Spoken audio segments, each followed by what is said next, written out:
Hello students, इस video में हम NEET revision series gravitation part 4 उसको डिस्कस कर रहे हैं।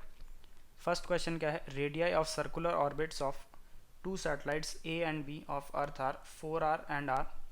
If the speed of satellite A is 3v, then speed of satellite B will be. तो सिचुएशन कुछ ऐसे, ये अर्थ है, जो सैटेलाइट B है वो r डिस्टेंस पे है, ऑर्बिटल रेडियस r, और जो सैटेलाइट ए है वो 4r डिस्टेंस पे है। तो मान लेते हैं इसकी स्पीड v है, ऑर्बिटल स्पीड, और इसकी vb। तो हमें पता है किसी भी सैटेलाइट के लिए ऑर्बिटल स्पीड क्या लिखते हैं, root gm by orbital radius. तो vb और va इनकी ऑर्बिटल स्पीड्स का जो रेशो होगा gm by r into 4r by gm, ये कितना आएगा 2। तो v भी यहाँ से डायरेक्टली क्या लिख सकते हैं 6v। थर्ड ऑप्शन सही है, AIPMT 2010 का question. Next question, a satellite is revolving around the earth such that its minimum and maximum distance from earth's surface are 800 and 2400. Calculate velocity of satellite when its distance from earth is minimum. तो यहाँ पर satellite elliptical path में घूम रहा है अर्थ के around, ये मान लेते हैं अर्थ है। तो जो सैटेलाइट घूम रहा है अर्थ के अराउंड इलिप्टिकल पाथ, ये मान लेते हैं मैक्सिमम डिस्टेंस है और ये मिनिमम। यहाँ पे स्पीड v1, यहाँ पे v2। तो जब डिस्टेंस मिनिमम होगा तो स्पीड होगी मैक्सिमम, और उस मैक्सिमम स्पीड का फॉर्मूला होता है square root of gm by a 1 plus e divided by 1 minus e, जहाँ पर ई है एक्सेंट्रिसिटी। तो ये जो वैल्यू होती है ए 1 प्लस ई, ए है सेमी मेजर एक्सिस और ये होती है ए 1 माइनस ई। तो ए टाइम्स 1 प्लस ई हमें क्या दिया हुआ है 2400 किलोमीटर फ्रॉम अर्थ सरफेस है। तो सेंटर से क्या डिस्टेंस हो गया, इसमें 6400 ऐड करेंगे तो 88। ए टाइम्स 1 माइनस ई कितना हो जाएगा 800 प्लस 6400 72। दोनों इक्वेशंस को डिवाइड करेंगे तो 1 प्लस ई बाय 1 माइनस ई कितना आएगा 11 बाय 9, 8 से कैंसिल हो जाएगा। और इसको आगे सॉल्व करते हैं तो 9 plus 9 e is equal to 11 minus 11 e. तो 20 ई कितना आ जाएगा 2। ई की वैल्यू यहाँ से क्या आएगी 1 बाई 10। इस ई की वैल्यू को किसी भी इक्वेशन में डाल देते हैं, मान लेते फर्स्ट इक्वेशन में डाल रहे हैं तो वहाँ से ए की वैल्यू निकाल लेते हैं। तो ए टाइम्स 1 प्लस ई, 1 प्लस ई हो जाएगा 11 बाई 10 इज इक्वल टू 8800। तो 11 से कैंसिल होगा 8, तो ए की वैल्यू यहाँ से क्या आएगी 8000 किलोमीटर्स। अब मैक्सिमम स्पीड के फॉर्मूले में इसको पुट कर लेते हैं।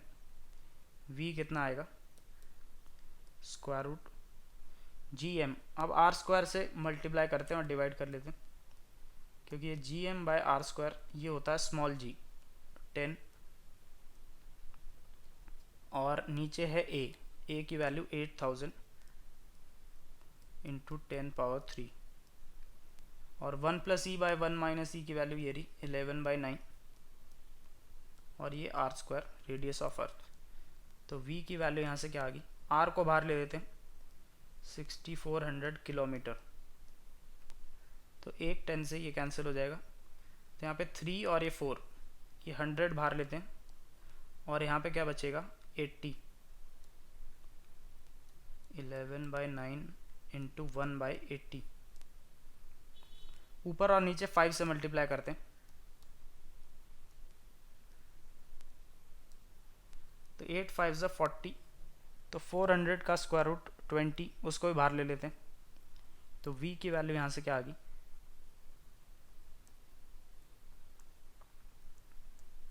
ये 2 0 कैंसिल हो जाएंगे, 20 को बाहर ले लेते हैं तो ये बचेगा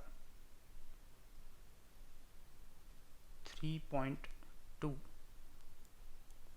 इंटू 10 पावर 3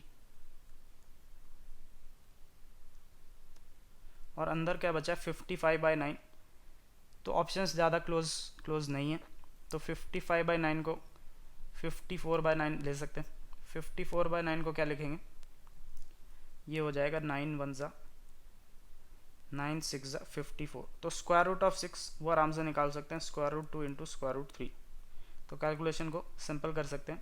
इसको जब हम सॉल्व करेंगे तो आंसर आएगा 7.91 इंटू 10⁻3, ये आंसर है इस प्रॉब्लम के लिए। नेक्स्ट क्वेश्चन देखते हैं। A small planet is revolving around a very massive star in circular orbit of radius r with a time period of revolution t. If the gravitational force between the planet and star were proportional to r power minus 5/2, then t would be proportional to. तो यहाँ पे circular motion को use कर लेते हैं, ये मान लेते हैं स्टार है और ये प्लैनेट है, तो जो सेंट्रीपिटल फोर्स होगा यहाँ पे ग्रेविटेशनल फोर्स ही सेंट्रीपिटल फोर्स है, वो इसको सर्कुलर पाथ पे मूव कराएगा। तो ग्रेविटेशनल फोर्स किसके प्रोपोर्शनल है, r पावर minus 5/2, तो इसका मतलब g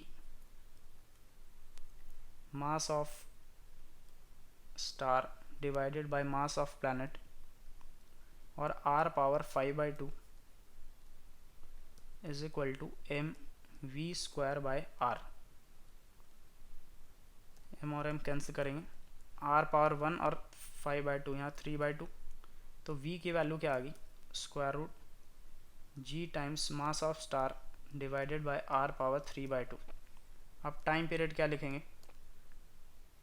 2πr divided by v, ये कितना आएगा 2πr डिवाइडेड बाय v की वैल्यू क्या है, root of gm divided by r power 3/2। तो यहाँ से देख सकते हैं टाइम पीरियड किसके प्रोपोर्शनल आएगा, r power 1 plus 3/4 proportional to r power 7/4, तो डी ऑप्शन करेक्ट है इसका। नेक्स्ट क्वेश्चन, इस क्वेश्चन में दिया an artificial satellite moving in circular orbit around earth has a total kinetic plus potential energy E not, it's potential energy is. तो हमें पता है एक सैटेलाइट के पास दो तरीके की एनर्जी, काइनेटिक और पोटेंशियल, तो टोटल एनर्जी को लिख सकते हैं माइनस ऑफ काइनेटिक एनर्जी, और इसको ऐसे भी लिख सकते हैं पोटेंशियल एनर्जी बाय 2। तो टोटल एनर्जी हमें दिया हुआ ई नॉट, तो यहाँ से पोटेंशियल एनर्जी क्या लिख सकते हैं 2 times E not. Fourth option correct होना चाहिए इस क्वेश्चन के लिए। Next, the additional kinetic energy to be provided to a satellite of mass m revolving around a planet of mass m to transfer it from a circular orbit of radius r1 to another radius of r2, और r2 क्या है greater than r1। तो यहाँ पे जो energy additional needed होती है delta के ई,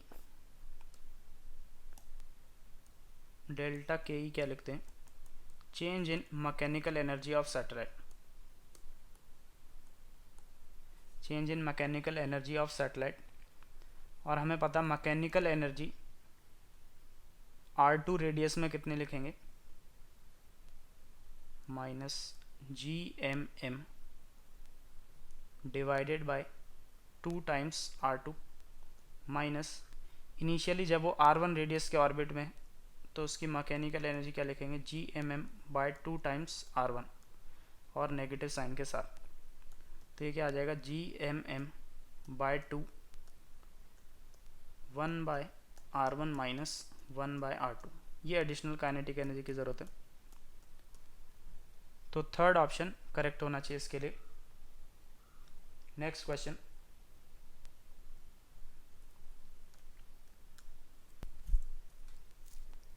the minimum projection velocity of a body from earth surface so that it become satellite of the earth. तो मान लेते हैं एक बॉडी हमारे पास और ये सैटेलाइट है r रेडियस में, स्मॉल r और ये कैपिटल R।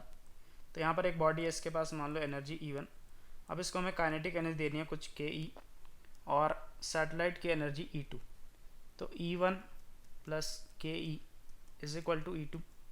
सैटेलाइट की एनर्जी किसी r रेडियस में क्या लिखेंगे, टोटल एनर्जी माइनस GMM/2r। और इसके पास अभी कौन सी एनर्जी है, potential energy minus GMM divided by radius of earth plus kinetic energy half mv²। Small m को कैंसिल कर सकते हैं, तो यहाँ से v²/2 क्या लिखेंगे, gm कॉमन ले लेते हैं 1/r माइनस 1/2r। अब हमें वेलोसिटी को मिनिमाइज करना है, ये टर्म तो कांस्टेंट है, सिर्फ इसको वैरी कर सकते हैं। अगर ये वाली टर्म मैक्सिमम आ जाए, ये वाली टर्म मैक्सिमम आ जाए तो वेलोसिटी मिनिमम होगी। अब इस टर्म को मैक्सिमम करने के लिए ये जो डिनोमिनेटर है इसको मिनिमम करना पड़ेगा, इसको मिनिमम करना पड़ेगा। तो ये मिनिमम कितना हो सकता है, जो सैटेलाइट है अर्थ सरफेस के बिल्कुल पास, तो small r is equal to capital R। तो यहाँ से v²/2 is equal to GM 1/r minus 1/2r। तो ये हो जाएगा 1/2r, 2r कैंसिल, तो v², v क्या आ जाएगा, स्क्वायर रूट GM/r, एक r से मल्टीप्लाई डिवाइड, तो स्क्वायर रूट GR, ये हो जाएगा स्क्वायर रूट ऑफ 10 इंटू 6400 किलोमीटर, और इसकी वैल्यू क्या आएगी, 8 इंटू 10⁻³ मीटर पर सेकेंड। ये आंसर है इस प्रॉब्लम के लिए, second option. Next question, binding energy of moon and earth is,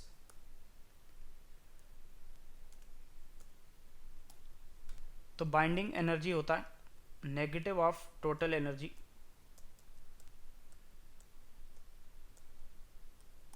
और मून और अर्थ की टोटल एनर्जी होगी minus G mass of moon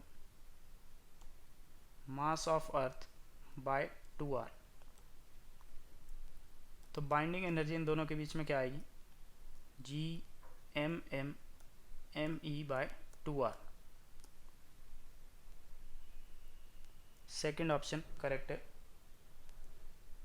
next question, the satellite of earth of mass m is taken from orbital radius 2r to 3r, then minimum work done is, तो minimum work done कितना करना पड़ेगा, जितने उसकी mechanical energy में change आया, work done change in mechanical energy, तो वो क्या हो जाएगी माइनस GMM।